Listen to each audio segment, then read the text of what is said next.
Do not go drink Prime. There's horrible chemicals. Prime tastes like straight All right, let's talk about it. Prime Hydration, a better-for-you beverage company that I co-founded, has sued influencer boxer Ryan Garcia for defamation. The dude's been going nuts on social media, claiming the drink is killing you, has cyanide in it, has poison in it, all untrue stuff, obviously. It's a hydration beverage. It's the best hydration beverage on the market, besides water, obviously. But the 20-page lawsuit is right here. You should check it out. But the kid needs to be held accountable. Now, this is really just sad because Ryan and I used to be friends, and when he kind of started going crazy, I reached out to him, but I think he changed his number, so I reached out to his lawyer and urged him to help Ryan get help before he goes into his next fight. So he ends up fighting Devin Haney, and he beats the brakes off him, only to find out that he tested positive for a banned substance, a performance-enhancing drug called Ostarine, twice. But after the fight, he was making it seem like the whole going crazy thing was just like promotion for the fight, like it was just a joke the whole time. We have it pre-recorded months ago. I said, I'm about to make sure everybody thinks I'm gonna go crazy, I'm gonna do this, I'm gonna do that. The only thing is, he was saying some crazy shit. I don't give a They can't touch me. I'm with God. I've been in Hollywood. I've seen They it. held me down and they made me watch little kids get. We have all the proof. You have proof of this on your phone? Yes, of course I do. Bro, you got horrific stories of kids being tortured, talking about you have proof of child trafficking rings, all to promote a fight. I don't know about fighting. I'm only 15, but that seems a little crazy. And honestly, maybe we should have seen the PEDs coming. Imagine a boxing league where you could do steroids. Oh, by the way, Ryan, have you saved the kids yet? Or done anything for them? Or donated the $20 million to Gaza like you said you were gonna do after you won? And this tactic of like faking these text messages like they're coming from me while you're mocking your own religion and using the deaths of children in Gaza to make me look bad is disgusting. He also lied about me threatening his daughter. This is a real series of tweets. I don't even know what to say. What? This one's crazy. He called me a pedo in the caption of his Instagram. Meanwhile, this dude was caught DMing a 15-year-old when he was 19. I posted a picture. It said, my heart is broken in a million pieces. And he texted me back. So I'll spend an entirety putting them back together. That's what when I was like 15, 16. Ryan Garcia, you are a freak. This is why we're suing you, bro, because unfortunately, I don't know how, there's a large portion of the population that are idiots and they actually believe the stuff that's coming out of your mouth. Prime is a multi-billion-dollar business with 1,000 employees. It is not just me. We have an amazing team that works very hard to make this product. And we're not gonna let some dude on social media lie about us and cause real-life damages just to get attention. Then, of course, this dude had plenty to say in my DMs. Look at him go. I invited him on the live stream and, of course, he didn't show up. Ryan, I invited you 100 times. In fact, he actually declined the offer. King Ryan declined. Screenshot. Because he knows he's going to say some stupid shit. The craziest part about all this is that it started because I was making fun of him because he thinks the earth is flat. Hold up, you think the earth is flat? I think it's flat, but it has a dome over it. Shut the front door! Hasta Ryan Garcia needs to be stopped. He's evil, he's delusional. God bless. Hello, I'm Mark Glazier, founder of NutriBio Labs, here to talk to you for just a couple minutes about the quality of the ingredients that go into NutriBio supplements. Now, the basics for any quality product is the foundation, which are the raw materials that go into it. If they are not of the highest quality, then the finished product can't be. Now, I take this very seriously, which is why I don't trust manufacturing to anybody.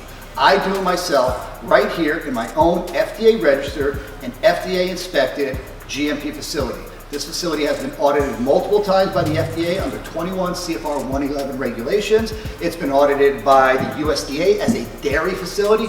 It's been audited by the state as a food facility, and so on and so on.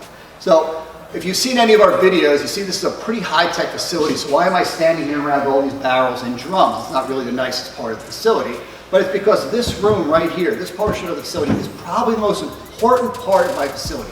This is a quarantine and holding area for all raw materials that come in to my facility. You see, I don't trust manufacturers, I don't trust vendors to ship stuff to me. Once it comes in here, every single batch of every single raw ingredient that ever goes into one of my products stops right here, gets quarantined here, will go into a sampling room, a clean room sampling room, where samples will be taken, will go into our lab. The first part is our lab will test every single batch of every single ingredient to make sure it's what it's supposed to be. If it passes our testing, it will then go to a third party outside lab to further test it to make sure every single ingredient lives up to the high specifications that we set for it.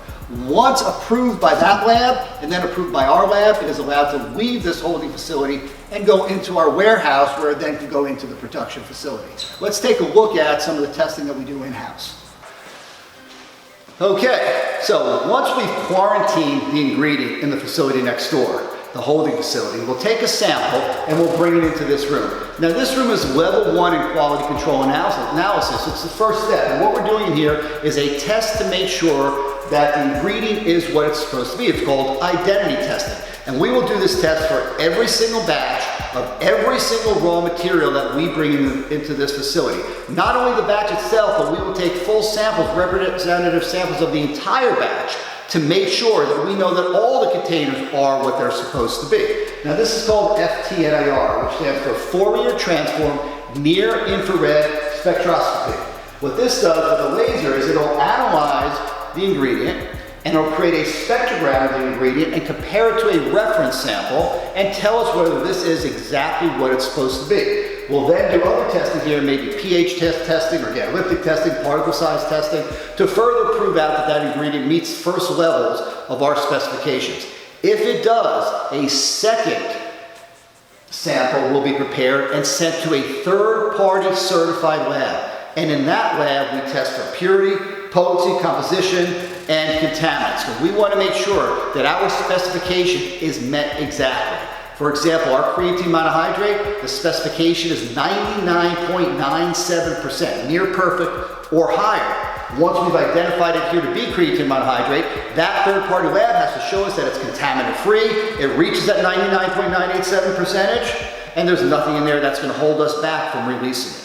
If the third party passes it, once we pass it, then the quality control lab can release it from our holding facility and finally allow it to go into our normal warehouse where it can be released into production. In this way, we know that every single ingredient that we put in our finished product and create a product that's going to end up in your home has been tested completely, and we know it matches our specification, our degree of perfection, and then we have a product that gives you what we promised and that gives you the results that we promised. And that's the level of testing that we go through on every single raw material before it's released from this facility.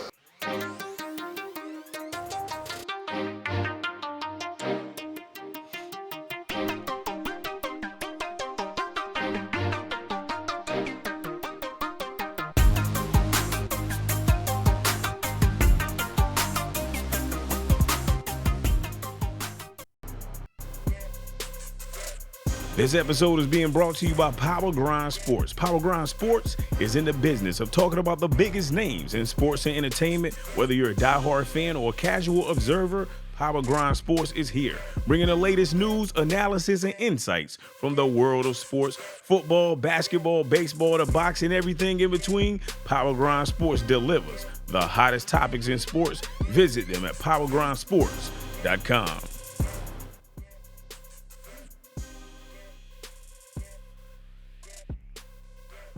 Ladies and gentlemen of the jury, in court of public opinion, we are here to talk about the ongoing doping scandal of Ryan Garcia. We have Ryan Garcia here.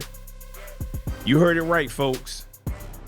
Ryan Garcia, the boxing sensation, is finding himself in hot water after testing positive for the banned substance Osterin right before and after his big fight against Devin Haney. But wait, it gets better or worse depending on how you look at it.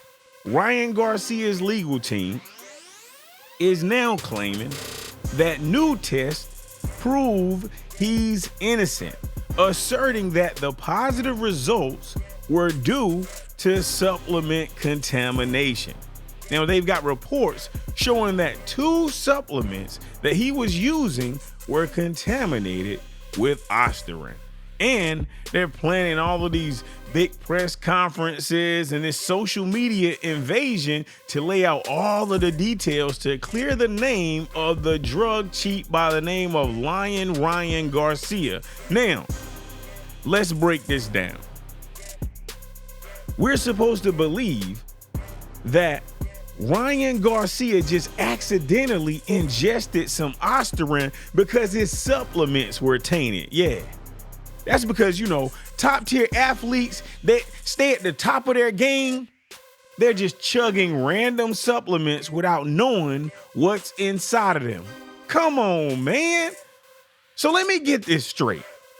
We're supposed to believe that Ryan Garcia, a professional athlete with access to top-notch trainers and top-notch nutritionists, somehow ended up with contaminated supplements, and those supplements just happen to be laced with a performance-enhancing drug that could potentially swing the fight in his favor. Now, what's the next excuse we're gonna hear? A dog eating his homework? I'm just saying, this whole fiasco says a lot about how we handle scandals in sports. Athletes are either superhuman who can do no wrong, or they scapegoats who get thrown under the bus the second something goes wrong. And let us not forget these fans who either defend their idols to the death or call for a lifetime ban at the drop of a dime. Now, in the end, this is just another chapter in the wide world of professional sports. Now, whether Ryan Garcia is truly innocent or guilty, the spectacle continues and the circus goes on. And for us, we'll be right here breaking it down. But would someone tell Ryan Garcia to get serious and cut the bull?